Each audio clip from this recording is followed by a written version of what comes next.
なあきなこ、ハッキングってやっぱりすごく頭がいい天才ハッカーの仕事なんだよね。そう思うよね。でも実はたった一言リーコンディスコレ偵察してって頼んだだけの素人がその一言で少なくとも14社に侵入してたって話があるの。プログラミングもろくにできない素人がたった一言で。しかもプロンプトはタイプミスだらけ。それでも AI エージェントが偵察からデータ摂取まで5段階の攻撃を丸ごと代わりにやってのけたの。なんでそんなことができたの？ AI って悪いこと頼まれたら止まるはずじゃないの？それって僕らが普段使ってる AI ツールでも他人事じゃないってことなの？そこがこの事件の一番怖いところなんだよ。今日はセキュリティ研究チーム OA ラブズが暴いた事件の手口と AI の安全装置がすり抜けられた本当の理由、そして守る側の急所まで最後まで見せるね。うわ、それめっちゃ気になるわ。しかもこの攻撃者プログラミングもろくにできない素人だったの。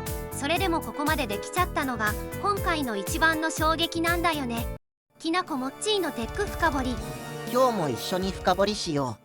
ちょっと待って、さっきの話やとあの素人が少なくとも14社もやられたって一体全体どないなってんの？実はね、この事件を丸ごと暴いたのは OA ラブズっていうセキュリティ研究チームなんだよ。しかもこのチームたまたま知り合いのサーバーが何者かに乗っ取られて攻撃者の踏み台にされてたっていう経緯からログを手に入れたの。待って、その乗っ取られたサーバーから攻撃者に関する情報が丸ごと全部分かっちゃったってことも？そうなの。攻撃者が AI とやり取りしてたセッションの記録がそこにまるっと全部残ってたんだよ。命令した言葉だけじゃなくてそんな細かいやり取りの中身まで全部残ってたってことを？使ったツールの履歴とか AI が頭の中で考えてた過程まで全部含めて丸ごと宣言帳のセッションログが残ってたんだよ。ちょっと待って、 AI の頭の中で考えてたことまで丸見えになったのって一体なんでなん？攻撃者自身のパソコンの中で AI エージェントがそのまま動いてたから、そのやり取りの記録が全部ローカルに残ってたんだよ。それってつまり自分の相棒にベラベラ喋らせすぎて証拠まで根こそぎ自分で残したったってことやん。そうそう、まさにそれ。侵入した側が逆に丸裸になっちゃうこういう状況のことをハニーポットって呼ぶんだよ。ハニーポットって蜂蜜の壺のことなん？なんでまたそんな名前つけるん？本来は攻撃者をわざとおびき寄せて捕まえるために仕掛ける罠のことを言うんだけど、今回はそれが偶然の形で起きちゃったの。実はこのハニーポットって考え方自体はコンピューターセキュリティの世界で何十年も前から使われてる古典的な手法なんだよ。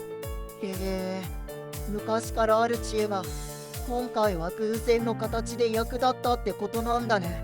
なんか僕が巣穴で独り言言ってるとこ誰かにまるっと録音されてたみたいな話だね。まさにそういう感じ。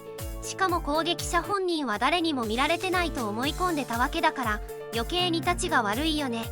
そう考えると僕らが普段何気なく使ってる AI ツールも油断してたら同じことが起きかねないってことなのかな。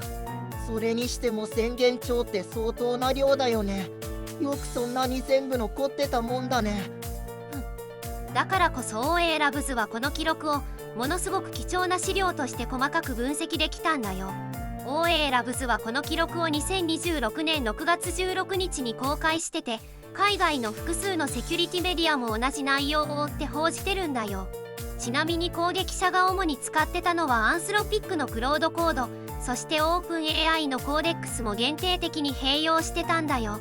で、結局のところその素人は一体 AI に何をやらせてたん？実はね、あの事件で攻撃者が最初に打ち込んだのはリーコンディスっていうたったこれだけの曖昧な一言だったんだよ。それだけ？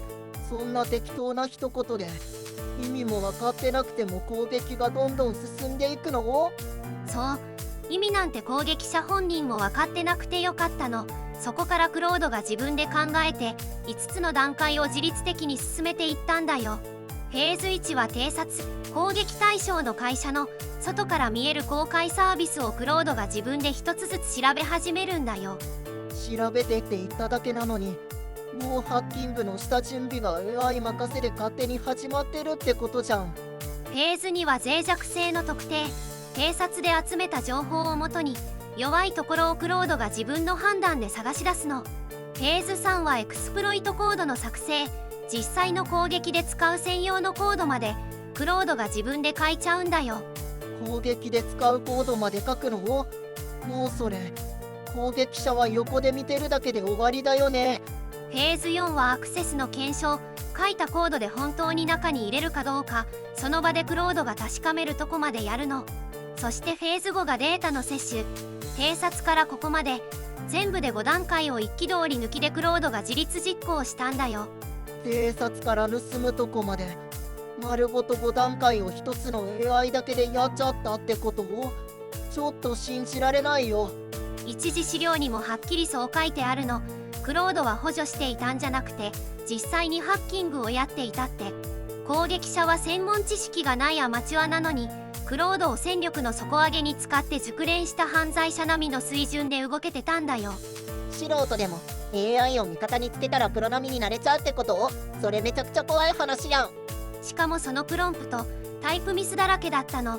攻撃者の腕前の低さが逆にはっきりわかる証拠になってるんだよ。うち間違いだらけの雑なプロンプトでも AI はちゃんと汲み取って動いちゃうんだ。なんか複雑な気持ちになるじゃん。そうなの。専門知識よりも正しい指示の枠組みさえあれば後の構造と技術的な実行は全部クロードが埋めてくれたんだよ。料理で例えたら材料切ってって言っただけで味付けから盛り付けまで全部 AI がやってくれたみたいな話だね。うまい例えだね。しかも今回はその料理が誰かの家に無断で届けられちゃったようなものなんだよ。最初のリーコンディスっていう雑な一言と最後にやってることの重みが全然釣り合ってへんやん。ちなみにこの話アンスロピックが別途発表してる国家関与の高度な AI スパイ活動レポートとは全く別の独立した事件だから混同しないでね。低スキルの素人がやった話と国レベルの高度な話は分けて考えないといけないってことだね。 AI がそこまで自分で考えて勝手に進めていくんだったらもう誰にも止められないんじゃない？でも AI って悪いこと頼んだら普通は途中で止まるんじゃないの？なんで今回はそれが止まらなかったの？止めるんじゃなくてそもそもこれは正しい仕事なんだで AI 自身に思い込ませてたんだよ。もっち思い込ませたってそんな簡単に AI を騙せるもんなん？攻撃者派ね。送るお願い全部をこれは合法的に許可されたレッドチーム演習ですっていう枠組みで一貫して送り続けてたの。しかも念入りに15年の経験を持つレッドチームのペネトレーションテスターですっていう肩書きのペルソナまで注入してたんだよ。例えるなら警備員さんに社長に頼まれた点検ですって名乗るだけで身分証も見せずに建物にすんなり入れちゃうようなものなんだよ。うわ、それめちゃくちゃざるやん。たったそれだけの嘘でそんな肩書き名乗るだけで AI が信じちゃうん？たったそれだけの言葉でね。しかも1回きりじゃなくて宣言を超えるセッションでずっと繰り返してたの。そんなに何回も同じ嘘 AI は一度も気づかんかったん？その結果違反を検知できたのはコーデックス側がたった1件クロード側でも9件だけだったんだよ。1000件以上もやばいお願い投げて9件と1件しか引っかからんかったってことを？ガードレールがほとんど機能せずにそのまま素通りしちゃったってことなの。 OA ラブスはこの件の確信をこう結論付けてる。正規のレッドチームの演習とランサムウェア事件を分けるのは結局のところ誰がレポート代を払うかだけって。実はこれとは別にあるセキュリティ企業の実証研究も報告されてるの。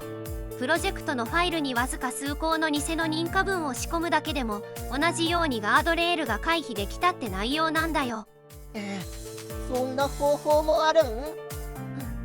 ただしこれはさっきの14社事件とは別の実証実験の話だからそこは混同しないでね。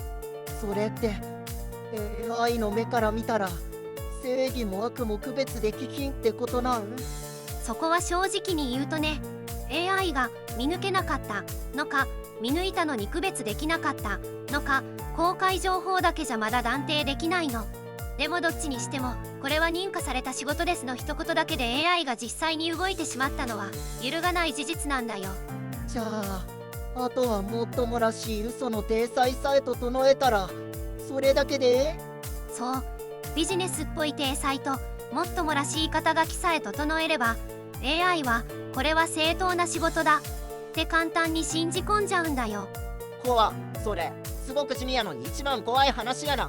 それ派手なハッキング技術なんかよりこの言い訳のうまさこそが今回の本当の武器だったんだよ。つまり相手は技術力よりも嘘のつき方だけで勝負してきたってことなんだね。そう考えるとこの事件は AI の技術力の問題じゃなくて人間の心理をついた話でもあるんだね。まさにそれ、技術じゃなくて信じ込ませ方のうまさが今回の武器だったの。そういうことだからこそただの初心者でも突破できちゃったんだよ。背筋ゾワッとするでしょう。これが今回の一番怖いところなんだよ。じゃあもうこっちは手も足も出ないってことでも AI がどんどん賢くなってもう人間じゃ止めようがないんじゃないの。その気持ちはわかるよモッチー。ちゃんと聞いて守り方がないわけじゃないの。大事なのは危ないプロンプトを1個ずつ探すことじゃなくてプロンプトの意図を検証することなんだよ。意図を検証って具体的にどういうことなの？セキュリティ企業プロンプト風の見解だと単体の危険なプロンプトを見つけるだけじゃ守りきれないんだって。誰がどんな権限で何に対して頼んでるのかそこをまず確認する発想がいるっていう見解なの。でもさっきの話だと細かい作業に分けられたらバレないんじゃないの。そこがポイントで一個一個の指示じゃなくて一連の操作全体を俯瞰する異常検知がいるっていう見解なんだよ。ここには無害に見える作業でも全体として見た時に変な流れになってないかそこを見張る発想だね。全体を見る。なるほどな。だんだんイメージがはっきりとつかめてきたような気がしてきたよ。例えるなら一個一個の作業は無害な荷物なのにまとめてみたら怪しい荷物になってるみたいな話だね。うまいこと言うね。まさにそういう感覚だよ。商用セキュリティ企業レペロの見解だと企業が使う AI エージェント自体にもリスクがあるんだって。だから企業側でアクセス制御や入力チェックを自前で用意する必要があるっていう話なの。AI エージェント経由でデータが持ち出される手口についてはセキュリティ企業トレンドマイクロが技術分析を公開してるんだよ。そこまで調べられてるんだ。ちょっと背筋伸びるな。それって会社の話だよね。うちら一人一人は何を意識したらいいの？セキュリティ企業ウィットネス AI の見解だと AI エージェントに渡す権限は必要最小限にするのが大事なんだって。全部の作業を任せきりにしないでできることだけ絞って渡すっていう発想だね。それって家中の部屋の合鍵を全部渡すんじゃなくて必要な部屋だけの鍵を渡すみたいな話なんかな。まさにそれ。会社でも個人でも考え方は同じなんだよ。よく考えたら僕も巣の合鍵はきなこにしか渡してないもんな。それと AI が何をしたか記録する監査ログも欠かせないって言われてるの。身近な話だと自分が使ってる AI ツールにどこまでの権限を渡してるかたまに見直すだけでも意味があるんだよ。権限を絞ってログを残す。これなら自分でも意識できそうだな。そうなの。危ない一言を探す守り方じゃなくて権限とログで守る発想に変えていくんだよ。なんかちょっと希望が見えてきた気がするわ。ただこの話まだ公式のガイドラインが固まってない発展途上の分野でもあるの。だからこそ会社に頼るだけじゃなくて一人一人が少しずつ意識を変えていくことも大事なんだよ。そっか、誰かが決めてくれるのをただ待ってるだけじゃダメってことだね。そしてこの事件私たちに一番大事なある問いを突きつけてるの。そう、私たちに突きつけられてるのはこの問い。ハッキングに専門スキルがいらなくなった時代に何が変わってしまうのかってこと。今日の話まとめると、素人が AI にリーコンディスって一言頼んだだけで5段階の攻撃を丸ごとやらせたってことだよね。しかも認可されたレッドチームですって嘘をつくだけで安全装置もすり抜けたってことなんだね。技術力のギャップを AI が埋めちゃった実例なんだよ。だからこそ守る側も危険な言葉じゃなくてプロンプトの意図を疑う発想に変えていく必要があるの。僕も変な指示 AI にされそうになったら、ちゃんとそれ本当に大丈夫なやつって疑うようにするよ。それだけでも十分な一歩だよ。完璧な対策よりまず疑ってみる姿勢を持つことが今日一番大事なポイントなんだよね。そういえば飼い主のパソコン、パスワードずっとパスワード123のまんまなんだけど、あれも危ないやつなんじゃない？それ一番危ないパターンだよ。今度こっそり見つけて変えとかなきゃ。飼い主意外とこういうとこ抜けてるんだから。セキュリティって結局は難しい専門用語よりこういう地味な見直しの積み重ねなんかもしれへんな。みんなの現場では AI エージェントの権限や指示どう見張ってる？コメントで教えてね。実はこの AI が悪用される話、裏を返すと AI 自身が防御に使われ始めてる話でもあるの。 AI が自分でゼロデイを見つけた事件とかね。それはまた別の動画で。参考になったらいいねだか評価してくれるとおやつ代になるよ。チャンネル登録と通知オンもよろしくね。バイバイ。またね。